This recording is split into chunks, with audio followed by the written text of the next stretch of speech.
Everyone, I'm Lamont Gilchrist, www.lgfitnessmessiah.com is my webpage. I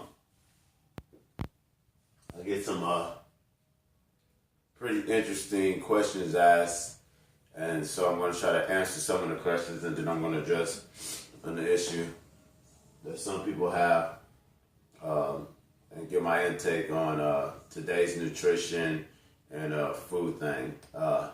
First one is about nutrition.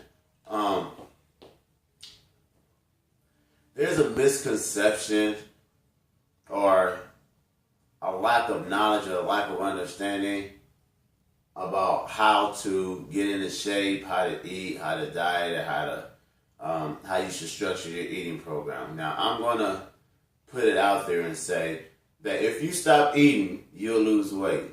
Everyone knows that because you'll starve to death. Your body will eat itself. There's a whole bunch of different ways. So there is a lot of ways. You could drink grapefruit juice and lose weight. You could do liquid stuff and lose weight. If you restrict your caloric intake, you will lose weight.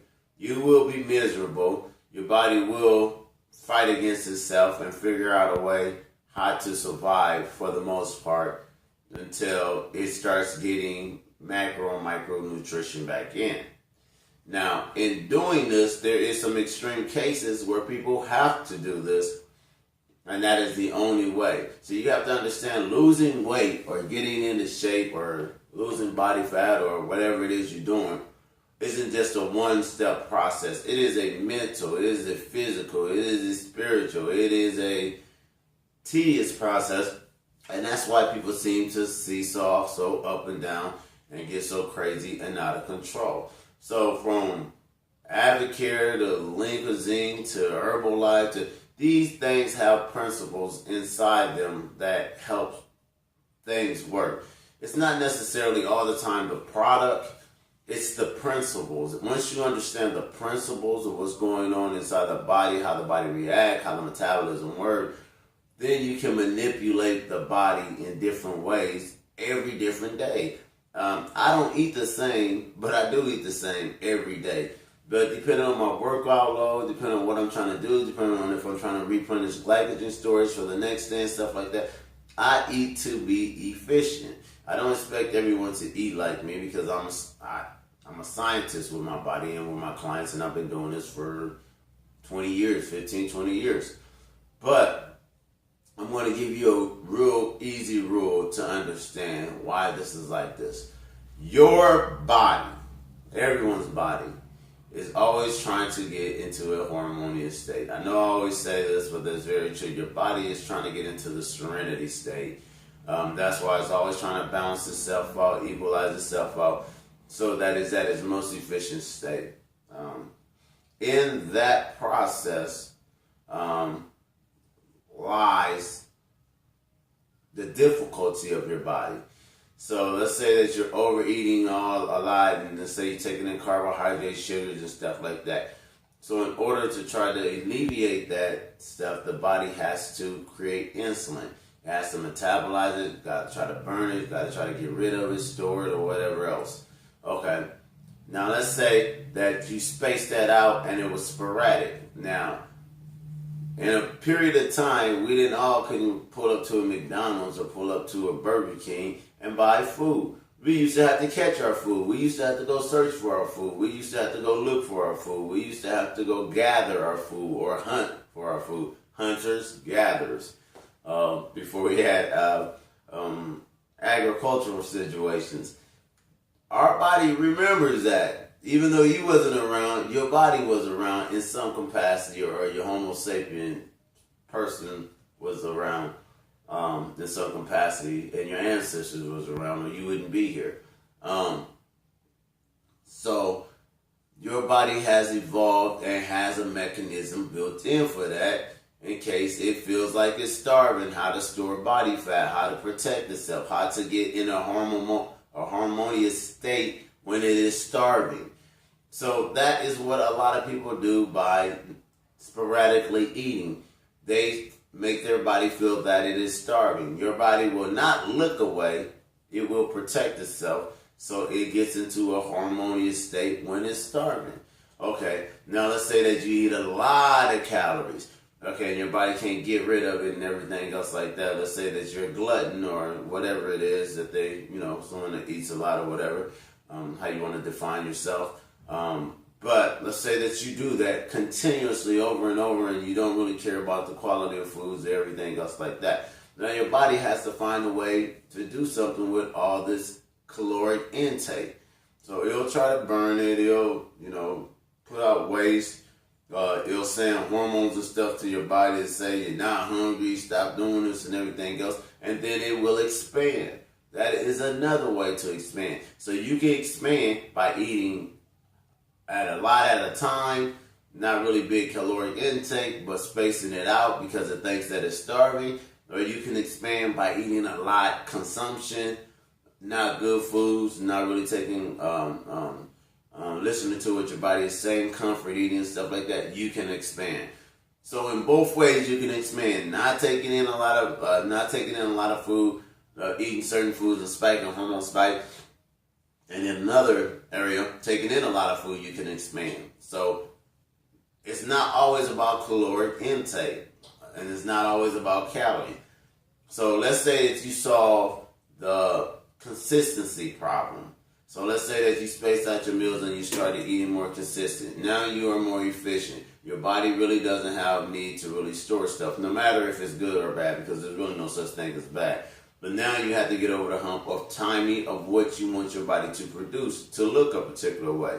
So once you get over that hump, then your body starts taking a shape. So let's say that you don't solve the consistency problem, but let's just say that you change and you have more healthier foods, but you still space them out far apart. Your body still thinks that it's starving. So it's not going to get rid of or take up a form like you wanted to take up on or to change into a particular way, because it still has that primitive thought. Your body is smart. It's trying to get into a hormonal state, so it's not going to release body fat. You can work and burn it and stuff like that, but you're going to be irritable and you're going to have things going on a little bit different. You're probably going to end up quitting because you're not taking in enough macro and micronutrition. You're probably going to end up getting hurt and other things is going to happen and stuff like that, and you're probably going to end up giving up because the mental strain on your brain and everything else is probably going to be greater than the will to get where it is you're trying to go. And then once you get there, you have no plan of staying there. You don't have any plan, or you don't have anything in place where you can structure that you can actually live where you're going. So just to get there is a journey, but to live there is ultimately the ultimate goal. They like you say, once you get to the top of the mountain, it's harder because now you got to stay up on the top of the mountain. And if you don't know what you're doing, and if you ain't got your science, and if you ain't got a comprehensive plan already put together of how you're going to sustain this, then you're already going to lose it. I mean, that's just the way that it is, It's just like, people who inherit a lot of money and never have money, or athletes and stuff I see all the time, and then they lose all their money because they don't have the right advisors or the right plan put together to sustain it or to support the lifestyle that they're living. That's the same way with your body in some capacity. So when you understand these things, then you can start putting together and making any plan that you are on work for you, be it Advocare, be it Weight Watchers, be it Jenny Craig, be it whatever. You start to understand these different things.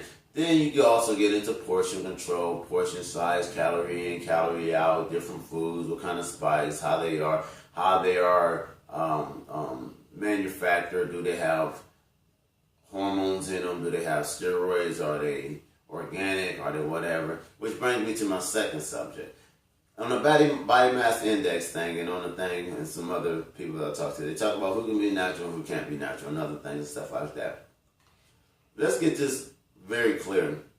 There is no such thing as a truly all the way natural person anymore, because you don't catch your food, and they shoot foods up with steroids and growth hormones and stuff like that. So if plants get minerals from the ground, minerals from the ground come into your body, not the plants that miraculously have these minerals, they get it from the earth.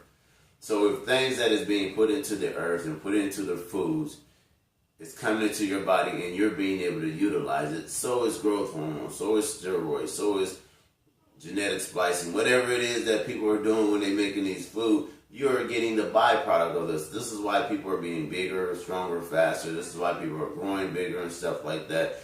So to say natural means that you're not injecting steroids, antibiotic illegals, particular things in violation of whatever federation or whatever code that you're doing, or in violation of your doctor or anything else like that. So I've been fortunate enough to not have to do any of those particular things, and haven't done any of the things, really don't have the desire to. I don't knock anyone that do, especially if you get older and you want to do hormone replacement, or if you're a woman and you lose your ovaries and you got to do hormone replacement and stuff like that. Quality of life is my number one goal for everyone. So let me make that very clear. So it's not a judgmental thing there.